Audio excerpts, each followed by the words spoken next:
Hello and welcome back. The lecture is on Imperial China, namely the Qin and the Han dynasties, which were the first really to completely unify China and set up. The Qin dynasty didn't last very long, but it sort of set the stage for longer periods of imperial rule. So the official beginning of Imperial China is dated to 221 BC, and this is when the Qin have conquered all the other six kingdoms and the have named themselves an empire. But sort of arbitrary, given our definition of empire, which is sort of a large territory acquiring state.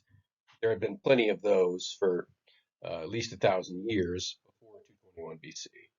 But the Qin were the first to conquer all the territories. There were seven warring kingdoms you can see here on this map, and 221 dates the year that the Qin conquered, finally conquered all of them and ruled one unified territory.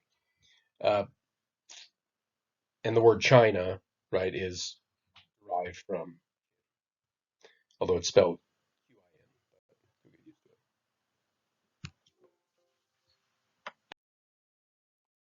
So you may have noticed that 221 BC, this is just around the time, right, that Rome had begun to become a sizable empire. And it's interesting to look at the differences and the similarities between these two great empires that were operating simultaneously on right at great distance from each other with not a ton of interaction. There must have been trade of some sort, right, between the two. So first of all, Greece and then later Rome centered on the Mediterranean. So right, seafaring and trade, a huge part of the core of those empires.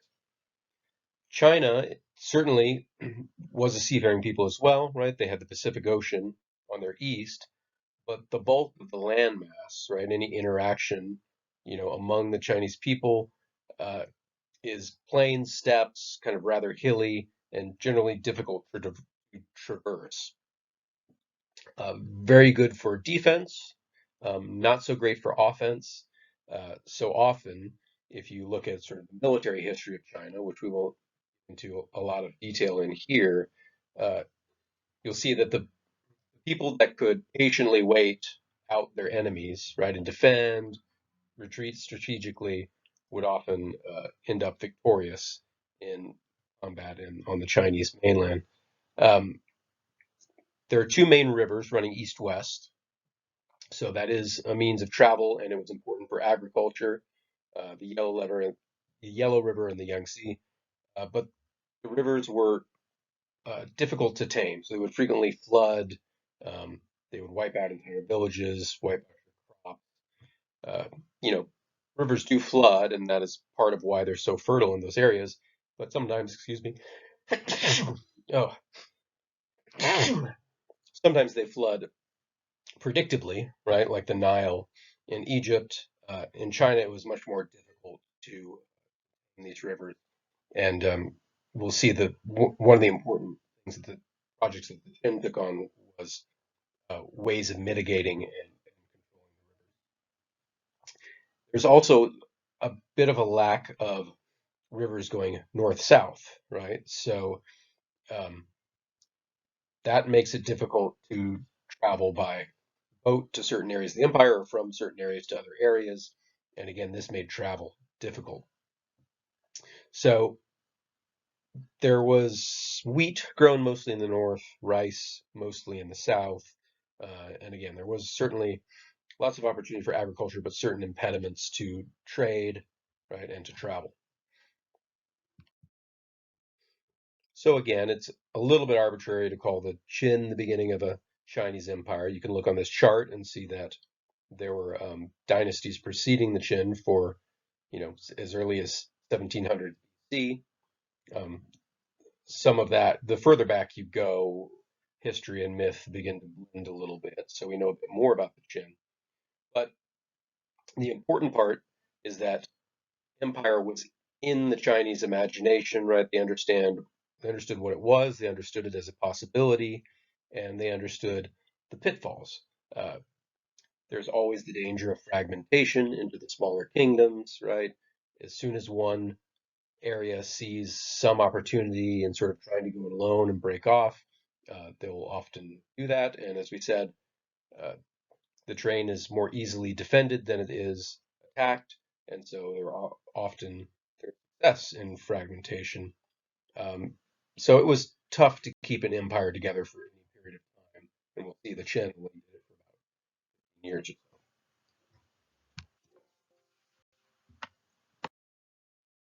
So Qin Shi Huang was the first empire and the first Chinese empire, at least according, to the way we're approaching it. Pretty interesting guy. We're not getting into a lot of the interesting folklore about him, but I'll just a little bit that wasn't in the reading. So he was crowned king of the Qin before it was an empire at a relatively young age, um, and there was a rumor that he was not actually king's son, right, and that he was in fact the son of a merchant who had formerly been involved with the king's wife, or one of the king's many wives. Maybe the merchant was his real father. It's hard to say. So the merchant class was sort of looked down upon at this time in China, and so it may have just been a way of insulting Qin Shi Huang retrospectively, right, by the later Han rulers, because again, they're not going to rule for very long, and the next empire are the Han.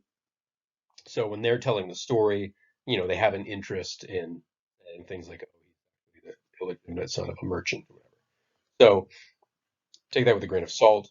Um, His royal tomb, however, incredible, right? Again, we haven't excavated it for good reason, right? But at least according to the story, um, you may have seen, and I think we'll later on some of these slides, we'll see, uh,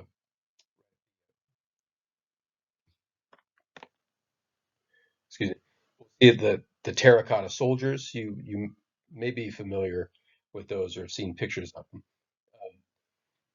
Things like that filled the tomb, right? There was an entire model of the imperial city with mechanically flowing rivers and lakes uh, filled with mercury, right, which is a metal that's liquid at room temperature, right? So it's flowing around this model. It was also booby trapped, right? So that and then the engineers that designed these booby traps were buried in the tomb, like they closed up the tomb. They said, well, we can't let the secrets of the booby trapped out, so everyone who worked on it has to be sealed up in the tomb. His wives were also sealed up in the tomb because they thought, well, it's not proper, if they should bear children with other people or things like that. So it hasn't been excavated because right, if these stories are true, uh, as soon as you crack open the tomb, this mercury is going to sort of vaporize and a toxic cloud would be emitted. Um, but there has been sort of tests of the soil around the area, and there is sort of unusually high levels of mercury. So it's entirely possible that some of these fantastical stories about the tomb are true, but we just haven't figured out a way to get into it without dying, which was his original intention.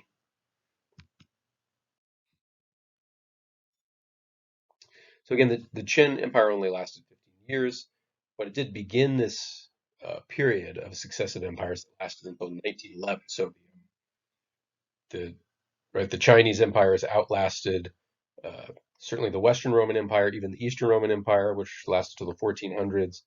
Um, so certainly a long-lasting empire. Um, so all these Chinese empires would, they'd coalesce, they'd try to keep the empire together against this natural tendency towards fragmentation, and the tool for doing that was, as always, intermediaries, right? So in Rome, you had the praetors. In Chinese empires, you had officials, right, that were sent to the different territories and or co-opted from locals and in an attempt to keep taxes flowing into the center, right? It's a familiar story. So again, some familiar repertoires. So the Qin, however, were uh, a bit more intense about control than the Romans were. The Romans were often happy to be rather laissez-faire about their territories, right? As long as the taxes were flowing, territories could pretty much run themselves. Jin were not like this. Um, the Jin tried to maintain a monopoly on weaponry, so if you are not right in the military, your swords and were confiscated, melted down. Uh, it's hard to imagine that this would be entirely successful, right? To find every sword in the empire and to melt it down, but at least that was the attempt. Um, they eliminated the traditional nobility, sounds familiar to the Greek reforms, right, of Solon and Cleisthenes, getting rid of the old aristocracy, and Rome did it as well, right? Or at least, yeah, limiting the power of the tribes, creating new ways for advancement and enrichment for people, and a new path to power in attempt to sort of break down the old ways. And there was a meritocratic system, right? So we see over and over that opportunities for advancement for people that were not in the highest echelons, right, seems to be important for stability. And as soon as that starts to break down, as it did in the Roman Empire, then you start to have trouble. But by giving power to anybody, right, be they old aristocrats or new people that have risen through this meritocratic system, there's always the possibility of fragmentation. So it helps, but it's not foolproof.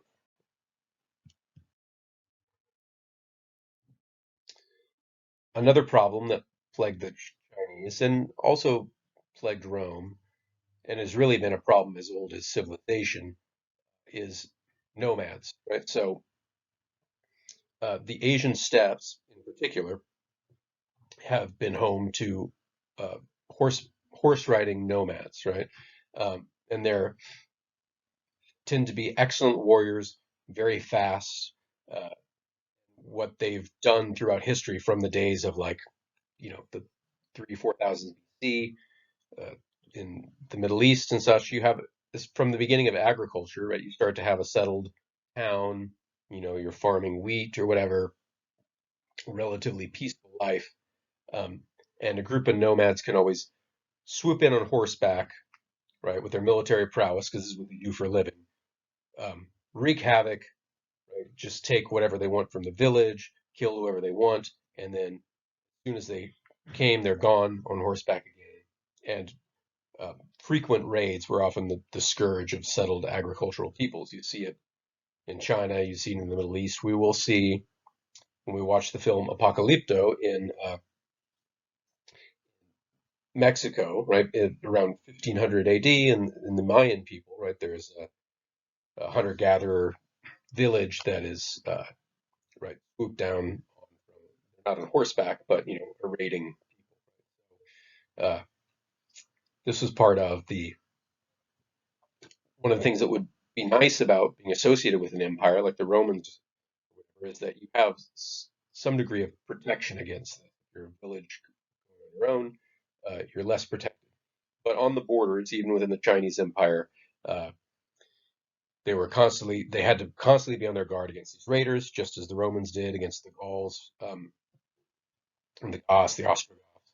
And so walls were a part of the defense of empires, right, from early days.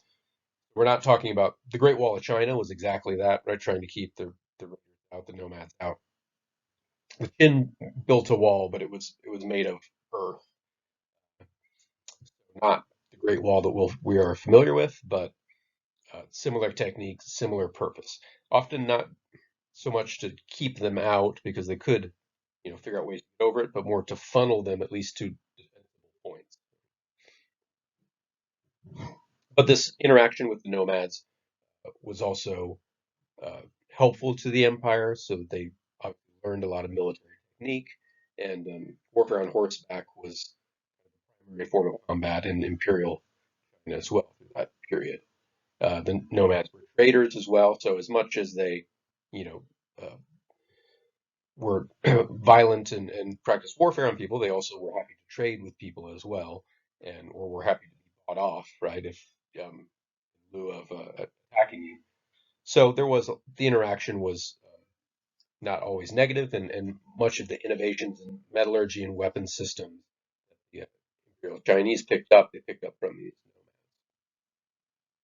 And this picture is actually a modern um, practicing, still some of these traditional techniques that would be not so different from what was going on in 200 BC.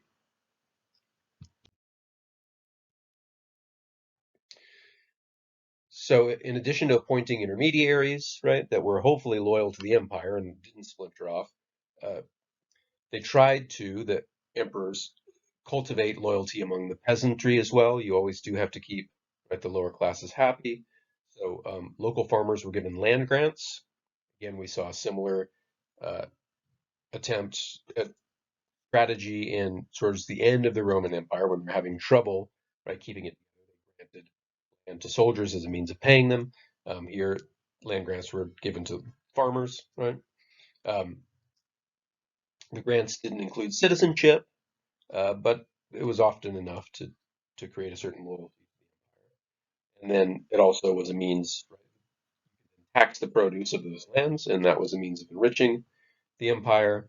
Um, Part of the deal, if you got a land grant, was you had to serve in the military, so there was also sorts of soldiers. So, right, because in their imagination and in their history and in their memory, the fragmentation of the empire is always a concern. There was a huge system of surveillance, data collection, and then analysis of that data. So they kept data on the age, sex, health, and production of, in principle, all of their citizens, right? Uh, there was standardization of things like money. So prior to the Qin, the money was these blade coins you see in the upper central part there. So it's literally like a knife, shaped like a knife. It's not clear why uh, that was the popular form of currency. So they did away with those and started the form of currency that's probably most familiar to you as a Chinese coin, which is like round with the square hole in the middle. Weights and measures all standardized, which is part of the intellectual work of running an empire is where they standardize they standardize the axle widths of carts so that on a dirt road you're in these ruts, right? Well, everyone could ride in the same rut. Uh, all techniques of keeping right the empire together, cohesive.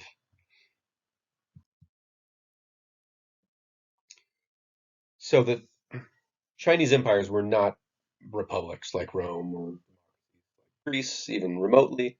Um, the emperor was the center of all military, economic, legal, religious power. Right? So the emperor was a kind of divinity, right, as well as uh, the source of all law, right, the commander in chief. But he can't run the whole country by himself. Delegate. So one thing that was done, right, and is also as a means of surveillance, was to make every person, right, even the peasantry, an enforcer of the law. Everyone was a kind of cop. And this was a way also to keep eyes on his intermediaries, right? So you could, as a peasant, still sort of enforce the law on someone that was higher above you in the hierarchy, right? So snitch, everyone was encouraged to snitch, right? And if you didn't, you could be punished, right? Um, People who were snitched on and caught doing something that the emperor disliked were punished, and punishments were quite harsh. Here we see a person having their foot sawn off, right? That kind of thing, right? Your family could be punished harshly. Not reporting a crime would be punished. So it was a fairly intense sort of surveillance state. Uh, remind you of sort of Soviet era Russia, that sort of thing. So, oh, as I mentioned, right? So, you know, trade and taxation. This is the lifeblood of an empire, right? Money needs to keep flowing in, and trade needs to be growing and growing. And so the currency standardization was part of that. The standardizing the axle widths, right, was part of that. Roads were built and extended, often by compulsory labor, like convicts, right? So again, the surveillance state, all of the people that are getting punished, part the punishment might be forced labor, and you could work on these public works. Canals were built to extend the reach of the river systems and expand the ability to travel by river, um, and also to tame the river and build these levees to back. So this attempt to surveil the entire citizenry in 200 BC is like pretty wild, right? We can sort of conceive of it now with all of the information technology we have, but imagine how it was happening back then when the fastest they could go was on horseback, and more likely on a sort of horse and a cart. So all this information needed to flow in and be analyzed and collated. The taxes need to flow in. Again, right, there's no bank transfers, right, via wire or via internet. So, right, coins or precious metals or other valuables have to be carted in with a horse. Um, so it's an enormous undertaking for a civilization at this level of technology, but they were to a large degree successful. So taxes would differ depending on what your social role was. Uh, so peasants, right, paid a tax on their produce, and there was a taxes on people, right? So each person, if you had a family of five, you paid a certain tax. If you had a family of three, you paid a certain tax. If you owned slaves, yes, they owned slaves in China too. So far, every empire we've encountered has slaves. Uh, we paid slaves. If you were a merchant, you paid a higher tax rate than others. If you had more than one adult male in your household, you paid an extra tax. So this was sort of an encouragement to break off and do create nuclear families with a father and however many. Um, all adult males had to military and owed a certain amount of labor and service to the empire, working on these public works and so on. So, and then a huge workforce was required to collect all these taxes and do all the surveillance and and data analysis and things like that. So, an enormous undertaking and an enormous number of people. So I think this comes up later, but I'll mention it now. When they talk about warfare in this time, the sizes of the armies that they describe are like 300,000 people, 600,000 people. You compare this to the Rome, right? One of the sort of biggest battles would be like 80,000, right, at most. So, it's not entirely clear whether some historian is fudging the numbers, adding a zero somewhere to try to make, seem more glorious. Uh, but it does seem that everything is on larger scale.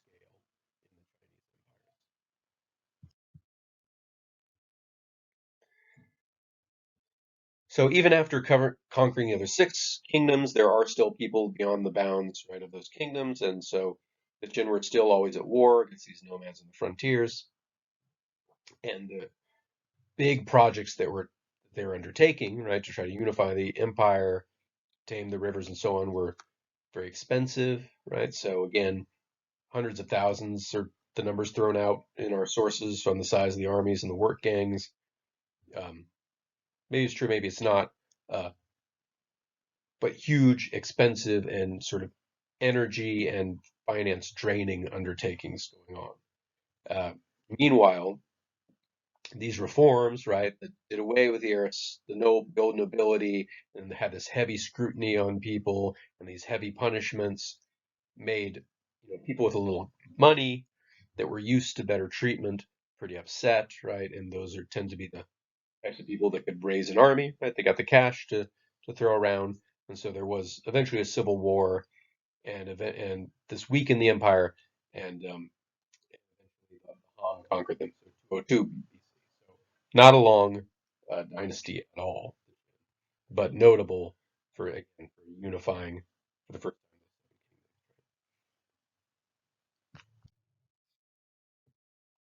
time. So the Han dynasty, they stepped back a bit from the extreme centralization that the Qin were trying to accomplish, right? They, again, they recognized that part of the reason for the Qin's downfall was the sort of revolt of the elite classes, so they gave a little more authority to the aristocrats. And it did give them a longer reign, or may have been part of the reason that the Han lasted longer, but also, right, the more power the aristocrats have, right, the more they're going to get ideas about going it on their own or wanting to take power.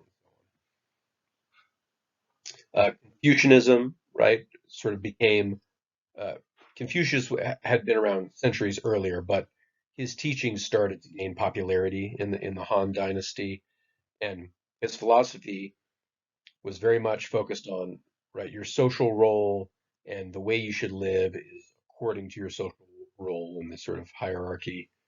And you could see how that sort of philosophy might uh, breed stability, might want to be encouraged by a dynasty that's interested in stability.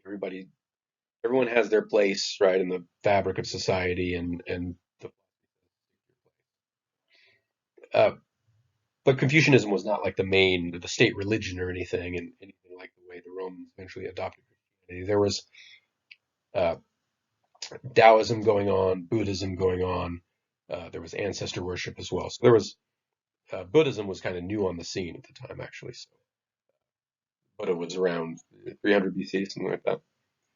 So it's still pluralistic in a religious sense. But the Han did they gave a little more power to the aristocrats, but they did preserve this uh, meritocratic system of advancement, and they even set up a whole educational system for government service and for government bureaucrats.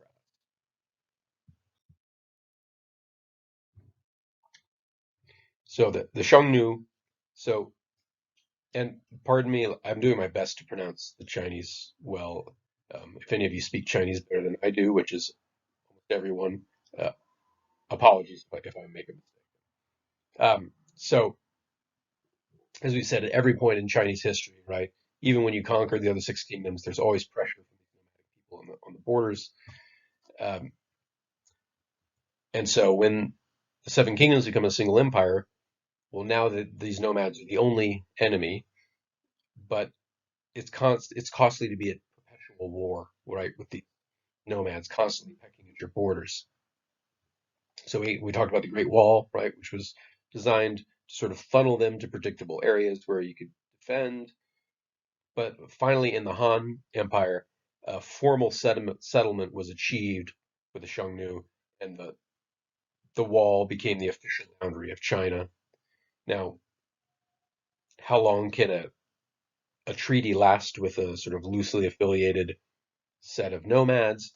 Um, right, their name for those nomads was singular, but they were very diverse, and the right power structure was pretty loose.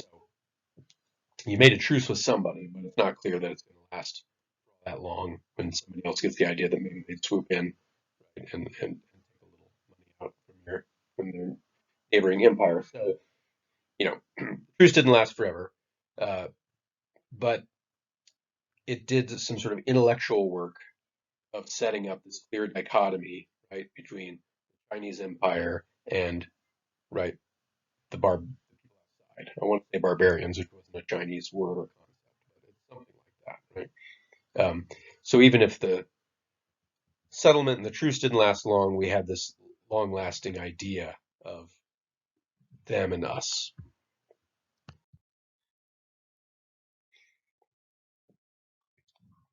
So you'll recall, right, that every person, citizen or not, right, even if you were a peasant that just got a land grant but wasn't a citizen, you owed military service. Certainly, all the citizens owed military service. The problem was the occasional people that are involved in occasional military service, but most of the time are just farmers, are not the best soldiers. Right? And these nomads are incredible soldiers, right? So they really this sort of setup for the army was not really a match for the nomads. Also, you had the ability to buy your way out of military service. This sort of thing happens. I don't know if you've watched like Lincoln or anything about the Civil War, I mean, this even the Civil War in the United States, you could buy your way out of military service, right? Forever. So started using those fees to hire professional soldiers, often just nomads that they would pay to fight other nomads because they knew how to fight nomads because they were nomads. Um, but the amount you had to pay to buy yourself out of military service could sometimes ruin you financially, right? It was a steep fee. So there began to be some significant unrest about that. And having peasants that are unhappy with the empire on the borders of the empire is not great for national security.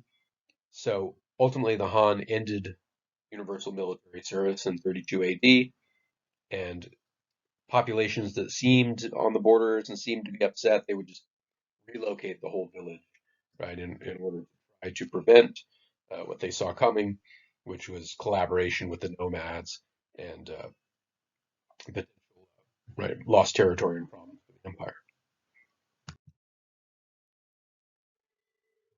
So eventually the Han lost control and it once again fragmented into warring factions. There was actually a centuries-long period after the Han where there wasn't an empire. Um, then finally in the 200s AD, another empire formed under the Sui, and there were sort of alternating periods of empire fragmentation, lasting up until the fall of the Qing Empire in 1911. So, um, again, not a single long-lasting empire like, say, the Eastern Roman Empire, but what we call the imperial period lasted quite long. So, you might ask yourself, how did, right? So, you look at the Western Roman Empire, and there's this incredible rise, you know, and then in around 400 AD, a fall, disintegration, and that's pretty much it. The Eastern Roman Empire hangs on, but it's like a big hump, right? The Chinese were like, you have a dynasty and then fragmentation, dynasty, fragmentation, dynasty, fragmentation. They were always able to repeatedly reconstitute themselves. So it's interesting to ask, why do we see that pattern with the Chinese as opposed to the Romans? I'm not giving you the answer to that, right? But I try to point out paper topics when I can. Um, you know, that we've heard some similarities and some differences between the Roman and Chinese empires. Again, the fact that they're both large, both operating at roughly the same time, um, makes it sort of tantalizing to want to analyze the two, right? The similar levels of technological advancement and so on. So, I mean, this seems to be ripe territory for an interesting term paper. If you want to try to explain something about why, right, the Chinese empires continually reconstituted themselves where Rome did not, um, or some other aspect of like, this interesting comparison. I think there's lots of paper topics out there. Um, we'll see a little bit later. We'll talk more about the Eastern Roman Empire, the Byzantine Empire, it's called, and that lasted for another 1,000 years after the Western Roman Empire.